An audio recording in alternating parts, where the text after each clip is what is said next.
FlexiLoans has been one of the biggest enabler for MSMEs. Now, according to you, what is the biggest untapped opportunity in this sector? Investing in MSME's growth story is the largest investable story in India actually right now. FlexiLoans being in the space of this fintech, do you see this digitization as an enabler or a challenge, especially with the MSMEs? A potent combination of actually getting into right data by the lenders, use of consent-driven architecture, and collaborating with data set providers would unlock a massive opportunity which I've been talking about. So everything funnels down to data across the industries is what I we think can say. everybody says it's a cliche, data is the new oil. It is indeed an oil and beyond. It's the oil, it's the engine, it's the car. Absolutely.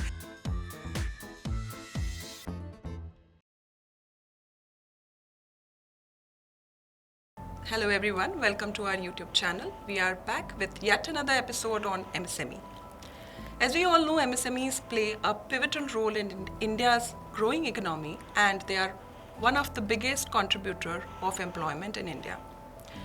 The supporting MSME borrowers will not only help their day-to-day operations, but will also help scale up their business. To dive more into this conversation, we have our special guest today, Mr. Manish Lunia, co-founder FlexiLoans, which is one of the leading lending platform for MSME, providing quick and flexible loans. As we all know, FlexiLoans has so far disbursed approximately 7,000 crore of loans to MSMEs. Hello, Mr. Lunia. Welcome to our podcast. Pleasure to host you. Thank you for inviting me. Lovely to be here. Thanks. As we all know, FlexiLoans has been one of the biggest enabler for MSMEs. Now, according to you, what is the biggest untapped opportunity in this sector, and what, according to you, has evolved a lot in this sector? I think investing in MSME's growth story is the largest investable story in India actually right now. So a traditional NBFC about a decade ago would be somebody who was cash driven, who would not have banking accounts or may not have digital trails. But over the last decade or so, with the digital rails of UPI and GST and an account aggregator that the government has laid down, I think the rails have been laid down. And with quick commerce, with B2B platforms, with logistics tech, I think the MSMEs are now starting to get on the rails. So what's next as an opportunity is, with these things happening, you would have, if you have a product that can actually serve the MSMEs with affordable, timely and cost-effective credit, I think there will be a boom of credit penetration, then resulting into GDP growth in the country. Great. Thanks for sharing that grounded perspective. And now I would like to take a flip side of this question. What are the biggest challenges that MSMEs are facing today? So while I sounded bullish, I think the challenges that faced MSMEs a decade ago, many of them continue to stay. Most MSMEs today don't get an access to credit for months after their application. There's lack of transparency for what is happening to the application, the requirement of collateral for anything that they want to do, the requirement for vintage in case of number of years of business that they do. And despite digitization of a lot of fintechs now coming in and information coming in, I think the majority of MSMEs continue to face this issue. Many of the MSMEs, like I said, are coming in the formal footprint only now. So the availability of good affordable credit continues to remain the largest challenge. I think macroeconomically, like you know, with the new global supply chains having a mix due to the US-EU policies, a little bit of over leverage that has been an issue in the industry over the last couple of years will result into MSMEs actually taking a backseat in terms of investments or growth. So these are few issues that I believe will bother us for the next 12-18 months, and the MSMEs have been resilient over the years. They will find their way, but these are things that they'll watch out for. Sure, I think that really talks about the depth of your subject. And let's take this thought forward and talk about government support. As we all know, and we've been reading a lot about this, we being in the ecosystem as well, there's a lot of policies and enablers that have been driven, cascaded by government. What, according to you, are the most tangible benefits that these MSMEs can take from this, and what more do you see should be done? Yeah. So I think the biggest growth driver for MSMEs is the fact, the digital rails that I talked about.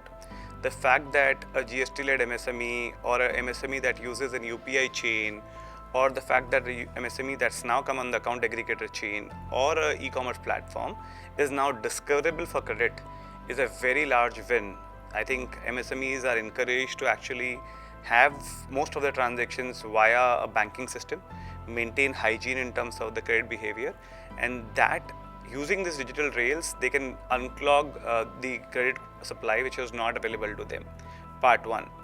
Part 2, there are government schemes like CGTMSE. They are like oxygen actually to these MSMEs. The banks and NBFCs can now lend to them without collaterals with that small government guarantee that is available. So while the oxygen is available today, it's not available in plenty and to the rightful need. That can happen more from the governmental side. I think there are schemes like Mudra, Stand Up and Startup India scheme, which is now getting a lot of new to credit customers come in the fold. And government is actually one sector where we would say there's a tailwind. I think the MSME sector is one where the government is very bullish that they get the rightful credit. So embedded with banks and NBFCs and players like TU all coming in together, this sector can do much better in the government policy stuff. Sure, that's very, very positive, and thanks for that insight. And on that note, we are curious to know your take on what is it that you'll suggest MSMEs to take that strategic measures to adopt to take the best benefit out of this and make their institutional credibility more enhanced, and at the same time get that long-term financing. Yeah. So I think these days for the MSMEs, it's not about the balance sheet, it's about the data sheet as well. So like I said earlier as well, most MSMEs actually do not have a rightful discipline in maintaining the bank accounts. The Chalta had attitude in India would mean that I have to pay my creditors in about 7 days. I'll actually say parso aana, kal aana, and I kind of delay the payments. The same behavior of delaying payments to their creditors is reflected in bank payments or utility bill payments and so on. That kind of vitiates the score. So maintaining a financial hygiene, filing tax returns on time versus a few days delayed, etc. would ensure that they build a file, a data sheet, a data fact sheet that gets them on the top quality of borrowers for the lenders and effectively get much better quality credit. Part 1. Part 2, credit bureau information. I think they should continuously check on the credit bureaus. The idea is many people do not know that the credit bureaus have been hit by a small mistake either by the bank or by themselves, and they only discover it a couple of years later when scores have really gone bad and they are undiscoverable. So knowing their credit score and behavior is extremely important for them. And third piece, as I said, I think taking part in some of these schemes, digitization initiatives of the government, etc., would again bring them on the fore, which will help them, one, reduce their cost of borrowings, two, increase the amount that they borrow. So maintaining the hygiene of the data sheet, financial sheet, and credit quality will get them better quality, and then it's a virtuous cycle. Sure, I really appreciate that clear and factual take on this. Moving on, my next question would be on FlexiLoans being in the space of this fintech. Do you see this digitization as an enabler or a challenge, especially with the MSMEs? Yeah, I think the entire premise of digitization is that it's a great enabler. It will remain so. What's happened over the years is that data and digitization have taken the file movement of processing from months to hours. With data of GST, banking, etc. available, we are no longer subjective about how we assess a customer, but being objective basis data such that we can risk price or rank rate the right customers in different categories. So it has been a great enabler. Having said that, I think it's not only about FlexiLoans, but generally the fact that MSMEs now deal with data, and it would bring in frauds, it would bring in the abuse of information and data. I think one needs to be aware about that data abuse should be avoided. So I think a potent combination of actually getting into right data by the lenders, use of consent-driven architecture, and collaborating with data set providers would unlock a massive opportunity which I have been talking about. So everything funnels down to data across the industries is what we can say. Everybody says it's a cliche, data is the new oil. It is indeed an oil and beyond. It's the oil, it's the engine, it's the car. Absolutely. So truly appreciate your take on this, and very, very insightful. And that brings me to the last question of this podcast. Um, Summarizing the overall discussion, the challenges and the enablers and everything that has been in and around the MSME sector. I'm sure you'll agree with me that MSME sector, while being so much in prominence, the credit awareness in this sector is still limited, and that demands a focused attention. What, according to you, can be done to improve this credit awareness in this sector? And what, according to you, again, does this MSMEs understand the importance and the relevance of a CIBIL rank? Valid question. I think one of the biggest pieces that I talk in all policy circles is that information asymmetry is the biggest challenge in the country today.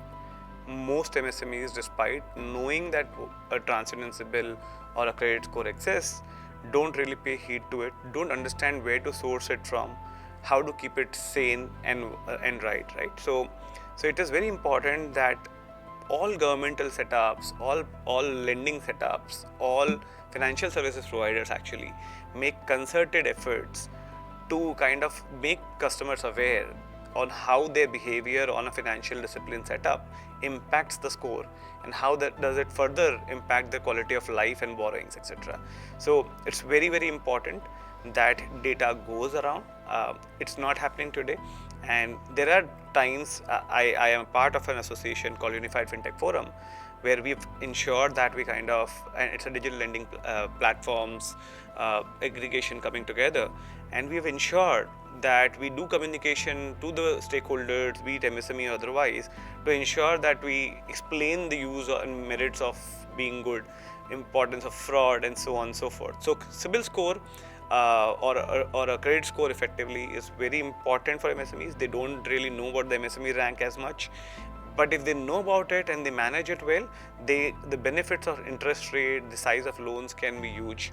So information asymmetry is real. I think the benefit, the opportunity, in fact, for all of us is actually to proliferate such a expansion of knowledge for the MSMEs. We do it very consciously. We do explain during the engagement with the customers, and on an ongoing basis of our blogs that we write, etc. We inform about the ways of keeping credit score intact and right. That's really a wonderful response, very thought-provoking and very, very powerful. Thank you, Mr. Lunia. And that brings us to the end of episode. As we wrap up today's insightful conversation, it's very clear that MSMEs definitely has immense potential to grow and scale up. With the right set of support, collaboration and innovation, they can continue being the backbone of India's growing economy. Thank you, and that was our CIBIL Sandesh.